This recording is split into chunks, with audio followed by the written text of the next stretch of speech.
Hey, welcome to the Daily Dose. Let's dig into it. So I got asked this question and I'm going to have a subjective answer to it. And that is, what do you think the most profitable business is to go into?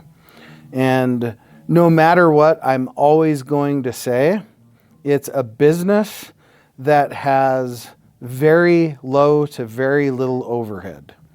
So what does that mean? That's businesses where you use the brain, okay?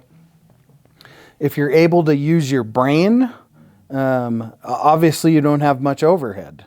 But when you have to have systems and a bunch of heavy processes and product and all that, well, there's less profit margin.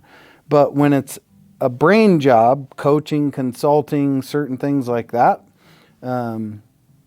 there's less overhead, therefore you can make more money. And that's where I would say is the most profitable business today.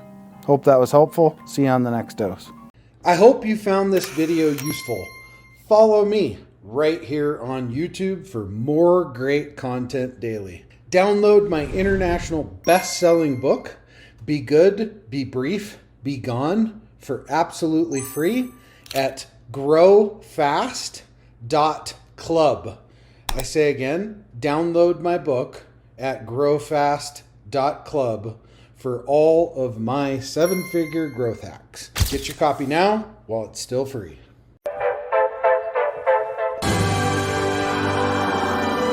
There it is. Magnum.